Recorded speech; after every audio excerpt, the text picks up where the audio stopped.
It is Monday, May 8th. Thanks for joining us. I'm Macy Eglund. Topping your headlines only in Newsday. Be sure to watch your speed. A Long Island village has rolled out stop sign cameras. As Newsday TV's Steve Langford reports, it's an effort to crack down on aggressive driving. The village of Saddle Rock on the north shore of western Nassau County. Population barely 1,000 people. Stop sign cameras, about 3 or 4 of them, for just a quarter square mile of land. You should not be concerned that somebody is going to run a stop sign and run you over. Run a stop sign where a camera is mounted in Saddle Rock, and you'll get a $60 ticket in the mail. We tried every trick in the book. We sent a letter to the residents to beg, plead to comply. We cited a situation where residents were physically harmed. Mothers, children, and strollers. Mayor Dan Levy says village residents were anything but stop sign camera shy. They came with pitchforks, screaming about people speeding, about people not stopping, about people completely ignoring what's happening around. Before the cameras went up, the mayor says only 3% of drivers were coming to a complete stop. But $60 tickets changed that, he says. Within few months, we went from 3% to above 97% compliance, where everybody knows, I better stop. I don't mind the stop signs. I have to honestly say that. I think it's a safety thing, and nobody, I shouldn't say nobody, a lot of people do not stop on the stop signs. Some like the cameras, some call them a money grab. Since what? 3 tickets, about 2 months ago I got 3 tickets. If that's what it takes to get people to drive safely, because there are children, people walking, elderly people. So I think it's a good idea. The mayor won't say how much the stop sign camera ticket program is costing the village, but even if it loses money, he says it's worth it. This was not a program to generate income. This was programmed to enhance the security and safety on these residents. And the mayor says he hopes if people continue to come to a complete stop at these signs, the village will be able to do away with these cameras. Steve Langford for Newsday TV. For more information on the stop sign cameras, go to our homepage. Click Get More below the Newsday TV video box. It's court today for the driver accused of killing 2 teenagers while driving drunk in Jericho. Police say Amandeep Singh of Roslyn was driving the wrong way on North Broadway last Wednesday night when he slammed into a car full of teens. 14-year-olds Ethan Falkowitz and Drew Hassenbein of Roslyn were killed. Singh has been held without bail since the crash. Investigators say his blood alcohol level was more than twice the legal limit.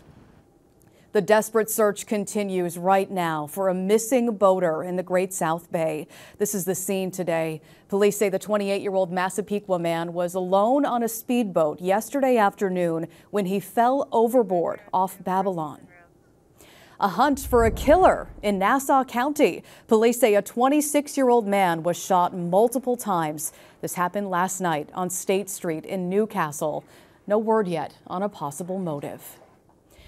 This man is facing a judge today, accused in a months-long burglary spree in Nassau. Police arrested Edwin Griffin after they saw him walking out of someone's yard in Cedarhurst with a nail gun and an e-bike. He's allegedly behind 15 burglaries in Cedarhurst, Lawrence, and Woodmere.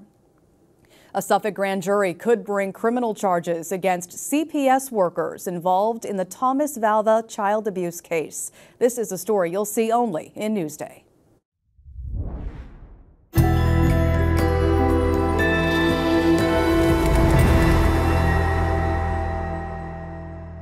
Where did the breakdown happen here? How did this happen?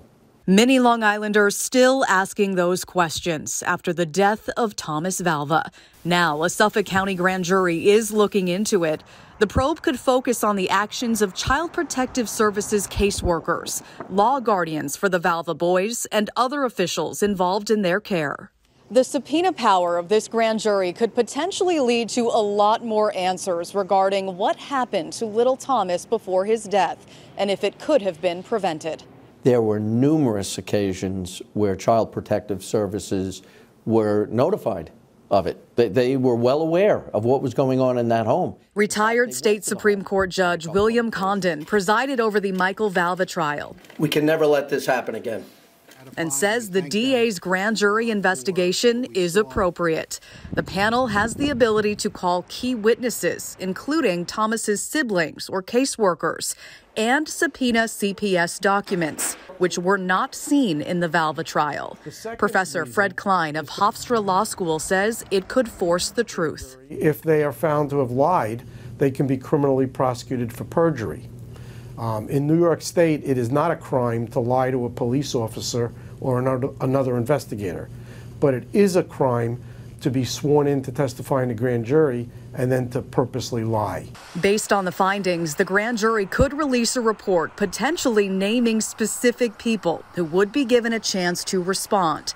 The grand jury could also announce indictments. It would be fairly unique, but it's certainly possible depending upon the facts. Both Professor Klein and Judge Condon agree it's likely that recommendations will be made to change how the system operates, including adjusting CPS laws or simply calling for more caseworkers.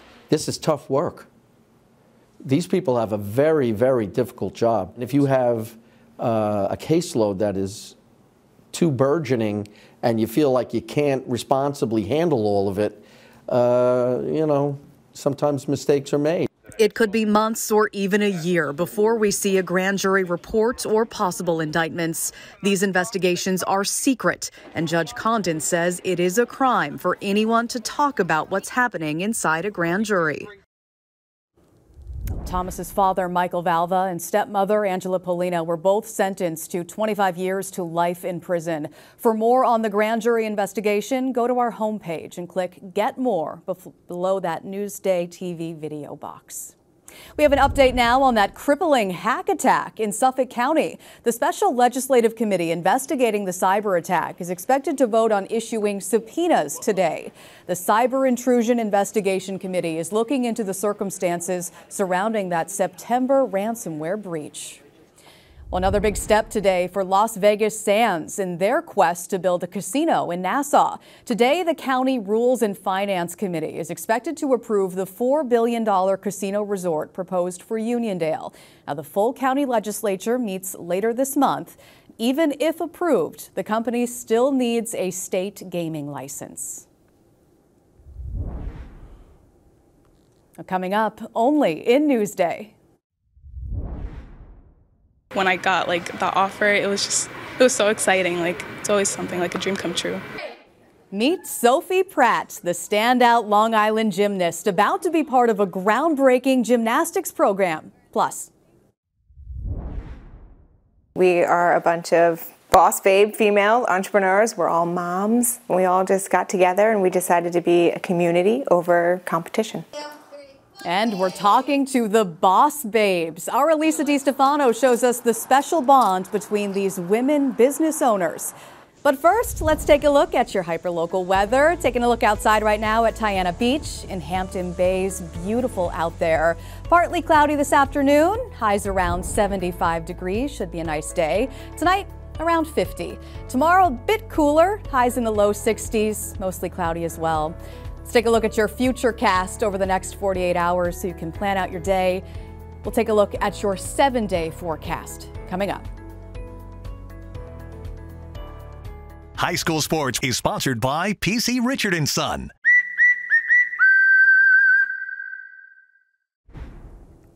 Hi, I'm Greg Sarah. After years of competing at the highest national level in gymnastics, Sophia Pratt of Westbury is ready to make the move into the college ranks. Here's our Carissa Kelman with Sophia. I feel like I've been doing gymnastics forever. I've literally been doing it since I was 5, and I've just loved it ever since, and I just have such a strong passion for it. Sophia Pratt wanted to continue that passion for gymnastics in college, but she also wanted to attend an HBCU, a historically black college and university. I've always wanted to actually go to an HBCU, but that was never an option, so I never really thought it could happen. Until last year, when Fisk University in Tennessee announced they would be starting the first ever gymnastics team. When I got the offer, it was so exciting. It's always something like a dream come true. The Gymnastics Academy where Pratt trains celebrated her commitment with a signing party. When it came time to decide which beam Pratt would be competing on next fall, she says Fisk was the easy choice. I got there, I was able to watch like a practice with the team, and the camaraderie, the coaches, they were all just so nice, so much fun. Like I could just totally see myself there. I'm like honored to be able to be a part of something so historic and iconic. I'm super excited. In Deer Park, Carissa Kelman, Newsday TV. Great story. Thanks, Carissa. Our other top performers this week, we'll start with one very talented high school pitcher. Right-hander Josh Noth of Patriarch Medford. He threw his second career perfect game in a 10-0 win over Riverhead. Noth struck out 19 of the 21 batters.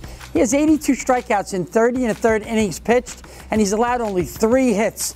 He's 6-0.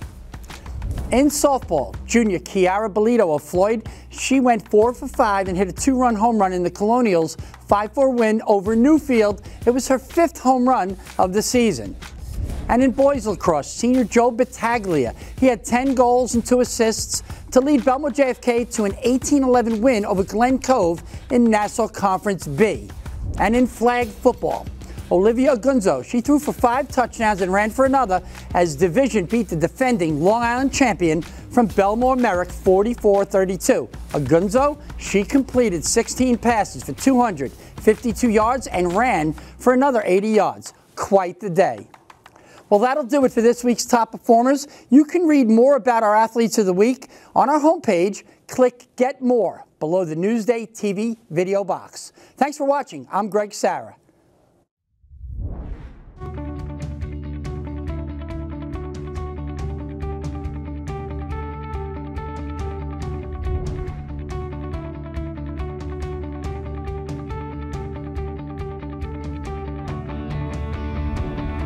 Only in Newsday, a group of women entrepreneurs are prioritizing community over competition. Newsday TV's Elisa DiStefano and Megan Giannotta introduce us to the Boss Babes of St. James. They're female-owned small businesses here in St. James working together to make a big impact. These women are so inspiring, not only to each other, but to business owners everywhere. All right, can't wait to check them out. Let's go. This group of entrepreneurs collectively call themselves Boss Babes of St. James. We are a community of female entrepreneurs, and we are all kind of in the same area, and we got together with networking, and we just wanted to be community over competition. It was organically, we all just kind of got together, and when we were together, we realized that there was just so much chemistry between all of us, and we figured that we can do so much together. The women all own St. James stores, including This and That Gifts. All the farmhouse feels in here. So many items for the home. Such fun finds. Cat and Mouse Photography and Soap Shop. The studio is right through there. And she makes and sells her own soaps too. My Darling Jeans Children's Clothing. There's so many fun toys. And isn't this so sweet? And Gray's Jewelers. What started out as a group of 5 women several months ago is growing. They've already had successful sip and shop events together. It's just like empowerment. It's just an amazing feeling, and the sense of community is so amazing. And like I said, when you're an entrepreneur and you're by yourself, it can be scary, but when you have this amazing tribe of females, it's just really amazing. A tribe that's becoming the fabric of the St. James community. We are all each other's cheerleaders. We are all helping each other. We're all supporting each other. For Newsday TV, Elisa DiStefano. The Boss Babes, I love it. If you'd like more information on the group, go to our homepage. Click Get More right below the Newsday TV video box. Get more of the stories you've seen on Newsday TV at Newsday.com. Plus breaking news, investigations, things to do, restaurants, and other Long Island news you can't get anywhere else. At Newsday.com, covering Long Island like no one else can. I'm Macy Eglin. Thanks for watching. Hope you have a great day. We'll leave you with a look at your hyperlocal 7-day forecast.